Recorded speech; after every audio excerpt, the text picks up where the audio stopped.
नेता लोगों को ये समझ में आ जाना चाहिए कि हर मजमा 100-200 रुपए के लिए नहीं जमा होता है। हमारे मजमे वो हैं जहां 100-200 के लिए नहीं, अपनी गर्दन हुजूर की बारगाह में पेश करने आते हैं। हम तो अपनी जिंदगियों के नजराने लेकर बारगाह मुस्तफा में आते हैं। वरना मुझे बताओ, यहाँ बैठा हुआ कौन सी पार्टी का नेता है जो तुम्हें बुलाया? यहाँ कोई नेता नहीं है मेरे अजीजों। और एक बात मुझे ये बताना भी है कि हकीकत में मैंने पहली मर्तबा इस तरह का देखा है कि एक जलसा पहले कैंसिल होकर दूसरे जलसे की ये हालत होती है। कल ही हमारा आना तय था, पोस्टर भी लगे थे, सब तारीखें तय थी, यहाँ उलमा भी बैठे हुए हैं।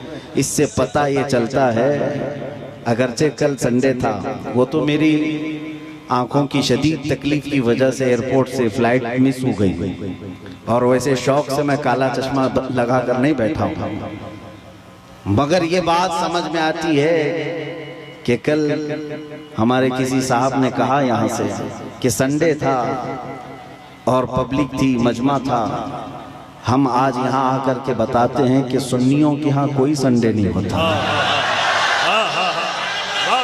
हर वो रात जो मेरे मुस्तफ़ा के नाम है वो हमारी ईद की रात है। नबी करीम सल्लल्लाहु तआला अलैहि वसल्लम की नामूस और मोहब्बत से मुंसलिक हो तो वो रात हमारे लिए ईद की रात है।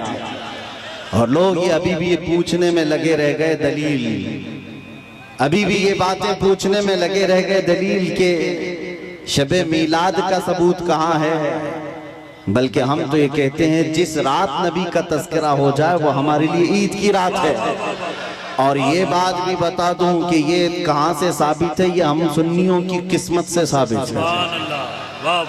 अजीज़ान गिरामी वक़ार, कुछ पैगामात तो मैं आपको दे जाऊंगा।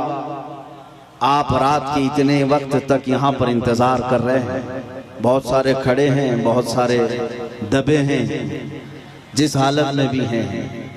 लेकिन इतना मैं जरूर चाहूंगा कि जाने से पहले यहाँ अगर कोई 80 साल का बूढ़ा भी हो तो 25 साल का बन करके जरूर जाए, इसलिए कि मोहम्मद के गुलामों में बुढ़ापा आ नहीं सकता। अलैहिस्सलातु वस्सलाम, मेरे आका सल्लल्लाहु तआला अलैहि वसल्लम की गुलामी जिसके गले में है वो कभी अपनी ताकत की तरफ नहीं देखता, वो गुंबद खजरा की तरफ देखता है। इसीलिए मेरे अजीजों, जवानी तुम्हारे अंदर हमा वक्त रहे, लेकिन चीख पुकार करने के लिए नहीं, अपने ईमान पर इस्तिकामत के साथ खड़े रहने के लिए। तुम्हारी जवानी हो अपने दीन पर कायम रहने के लिए और अपने नबी की अजमत का झंडा बुलंद करने के लिए। फिर देखना वो वक्त आएगा, वो वक्त आएगा जो खौफ और हिरास का माहौल तुम्हारे दरमियान में है वो कीड़े मकोड़ों के अंदर चला जाएगा।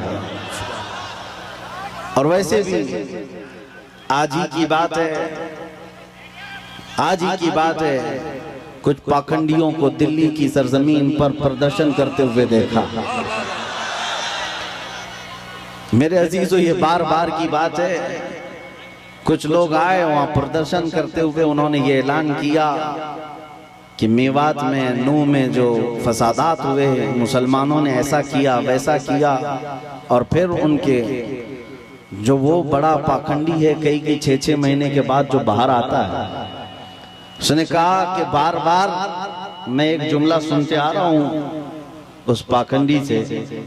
आज फिर न्यूज बाइट में ये कहा कि 2029 में देखना यहाँ का प्रधानमंत्री मुसलमान हो जाएगा। यह हमारी बात नहीं है, हमारी बात नहीं। तुम्हारे सीने में जो खौफ है वो तुम्हें सता रहा है, तुम्हारे दिल में जो डर है वो तुम्हें खौफ और हिरास में मुब्तला किया है। एक बात बताओ है सुन्नियों, मॉब लिंचिंग किसकी होती है? हमारी होती है ना। मारे हम जाते हैं, काटे हम जाते हैं, हर जगह तोड़े जाते हैं।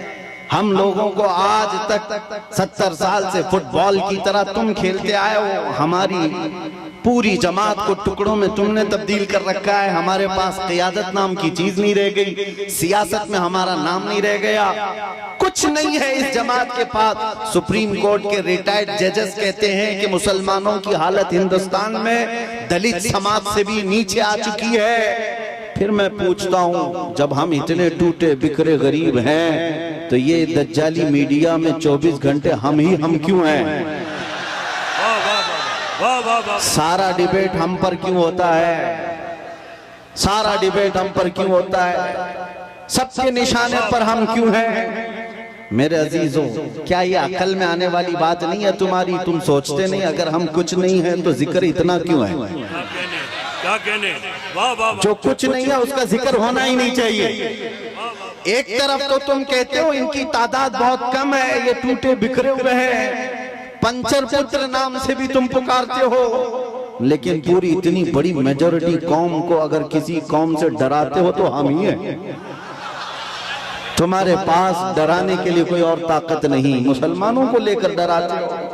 मैं एक बात बताता हूं, तुम्हें नहीं पता है नौजवानों तुम्हारे पास क्या है, कुत्तों को जरूर पता है। तुम्हें नहीं पता है तुम्हारी कुव्वत का आलम क्या है, इसलिए कि बरसों तुम्हारी सोहबत खराब हुई, इस वजह से तुमने अपने असलाफ की तारीख भुला दी। हकीकत में तुम किस बुजुर्ग की और कौन से तुम्हारे असलाफ थे जिनके तुम अखलाफ बन करके आज जमीन पर चल रहे हो, तुम्हें पता ही नहीं तारीख, लेकिन उनको जरूर पता है। इकबाल ने 100 साल पहले ये बात कही थी, इनका ये जो डर है वो ऐसे ही नहीं है, कुछ बात तो है कि मिटती नहीं हस्ती हमारी। सदियों रहा है दुश्मन दौरे ज़मा हमारा, तौहीद की अमानत सीनों में है हमारे, आसान नहीं मिटाना नामो निशा हमारा। यूनान और मिस्र रोमा सब मिट गए जहां से, बाकी मगर है अब तक नामो निशा हमारा।